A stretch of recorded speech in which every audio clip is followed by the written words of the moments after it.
Most people struggle with losing fat or sticking to a diet for the most basic reason, and it's no fault of your own. I've actually done this more times than I can count. You start prepping meals, hitting the gym, getting your 10K steps. But here's the truth. While all these things are good in combination, you're looking at totally wrong. And it's why so many people stay stuck in short bursts of motivation only to end up back at square one, repeating the same pattern. If you do this instead, your success rate at burning fat and building muscle is going to be 10 times greater. The most recent time I made this mistake was after surgery. I gained a bunch of weight and I couldn't train. So when I was finally allowed back in the gym, I literally went hardcore. I did as much cardio as I possibly could. I did over 15,000 steps a day.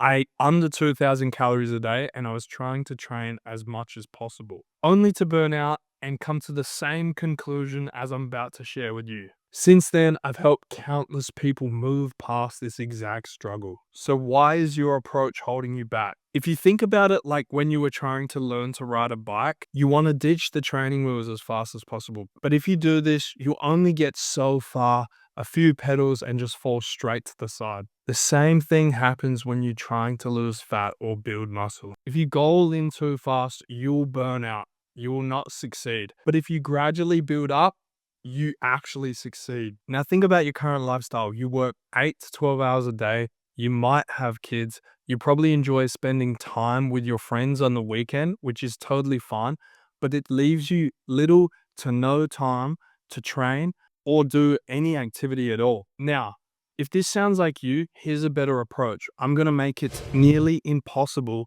for you to fail.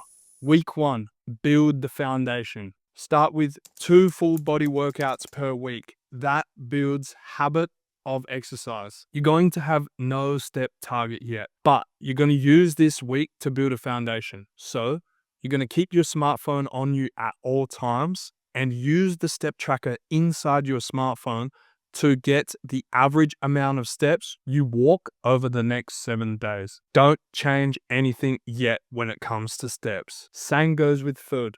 You're going to track your food intake.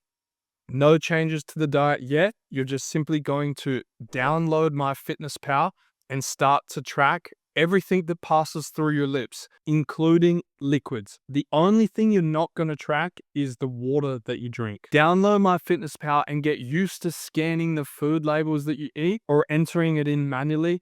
It is so simple. I know it's a bit of a pain in the ass at the start, but it'll give you so much food freedom, and it literally only takes 4 minutes of time per day, max. All right, take your phone out right now and download MyFitnessPal. I'll wait. Oh, and by the way, you are going to be shocked at how many calories some of the foods you eat currently actually have. I thought it was criminal. Some of the amount of calories in the foods we consume on a daily basis blew me away, and it'll blow you away. Most people fail trying to do everything all at once, like taking your training wheels off and just rocketing off on your bike. You just can't do it. But by starting with these simple tips, you're laying a foundation for long-term success. Once this feels effortless to you, we level up. Whether that's week 2 or 3, however long it takes you, the next step is, and I'd say this is week 2, but step 2, build momentum. Stick to the 2 workouts. This should hold you over for about 8 weeks. Increase steps gradually. Now that you know your step count baseline for your current lifestyle, you can introduce 1,000 steps per day each week.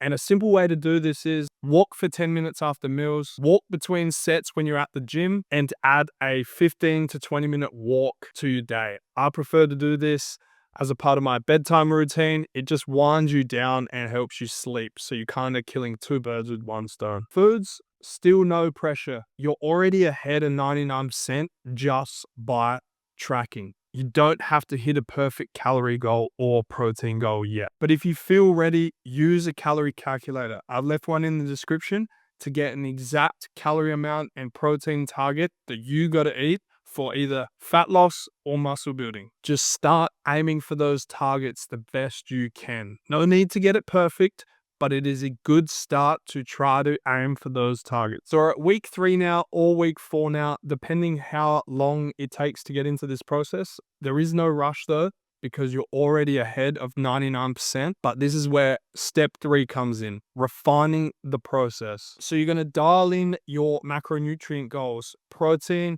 carbs, fat, and calories. You're just going to try the best you can to get closer and closer to those targets. Within 10 grams of each macronutrient is an extremely good goal to aim for at this point. Steps, keep increasing them until you reach the maximum capacity you can fit within your current lifestyle. Stick to your 2 workouts per week until you really dial in your nutrition. You have a foundational step count that is around the 10 to 12,000, so it's extremely easy for you to get that done along with the 2 sessions. And then once you feel comfortable and that feels effortless for you, which I guarantee you it will by week 3 or 4, then we can go ahead and increase to 3 workouts per week and 4 workouts per week. But the next session I would put in is I would just double up on one of those full body workouts we're doing, have a rest in between, and go for a 3rd day in the gym. This isn't about short bursts of motivation. We all know that doesn't work. This is about building a system and a foundation that you can actually stick to, and building out fitness within your current lifestyle that it actually sticks and you become better over time. 1% better each week is far better than 100% better one week and then 0% better for the next 4 weeks. Just to repeat that process over and over for years to come. Build the foundation now. Start small, build momentum, and before you know it, you'll be crushing all your fitness goals and be so far ahead of wherever you thought you could even be. The hardest part is going to be nutrition, and that's why I made this video right here, breaking it down step by step in deep detail so you can understand.